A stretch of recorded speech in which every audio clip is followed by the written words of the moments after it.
Trump calls for the U.S. Senate to scrap the filibuster rule.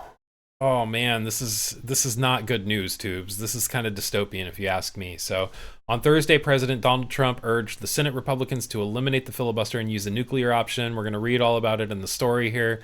22% of the bias distribution is coming from the left, 60% is coming from the center, and 18% is coming from the right. So it's not a blind spot, but you definitely have more center reporting than anything else.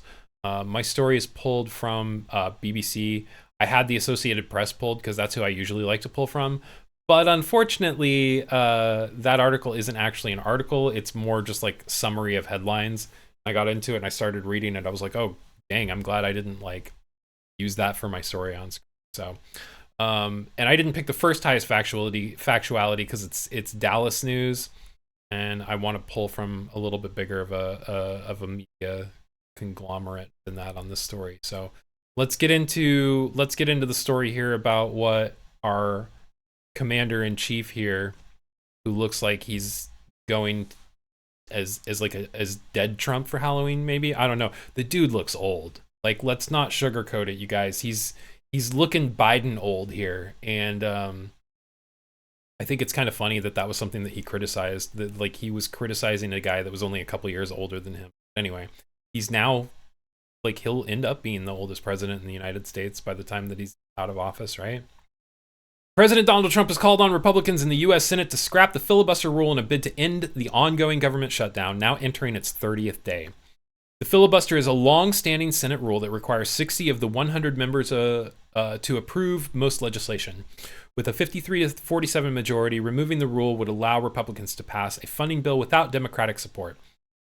It's now time for the Republicans to play their Trump card and go for what is called the nuclear option. Get rid of the filibuster and get rid of it now, Trump wrote on social media.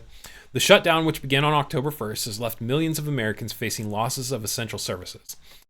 If it continues into the weekend, more than 40 million people could lose access to the Supplemental Nutrition Assistance Program, which provides food aid to low-income households. Thousands of federal workers have already missed paychecks, and there are growing fears of increased flight delays as air traffic controllers and airport staff work without pay. Republican Senate Majority Leader John Thune has previously rejected calls to change the filibuster rule to end the shutdown. Lawmakers from both parties have long expressed concerns that scrapping it would erode a key safety guard for the minority party. Safeguard. Well, we now are in power, and if we did what we should be doing, it would immediately end this ridiculous, country-destroying shutdown, Trump wrote on social media post late Thursday evening. By Friday, most senators had left Washington for the weekend, with a little sign of progressing towards reopening the government. It remains unclear whether there is enough support within the Senate to invoke what is known as the nuclear option and eliminate the filibuster. In recent years, both parties have chipped away at the filibuster's reach.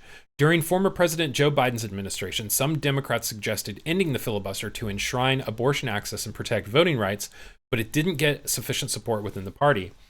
The Senate has already made exceptions so that some nominees, including judicial appointments, only need a simple majority vote for confirmation, but most legislation remains subject to the 60-vote threshold.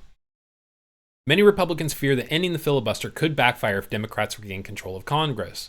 The shutdown went into effect on October 1st after Democrats refused to support a stopgap measure to keep the government open until mid-November unless Republicans agreed to extend healthcare subsidies for low-income Americans. Republicans have resisted, accusing Democrats of holding the government hostage over unrelated policy priorities. Hey, thanks for watching this clip from Nightly News this morning. If you haven't, make sure that you drop the video a like, subscribe and turn on notifications so that you never miss a video or when we go live on Tuesdays and Fridays.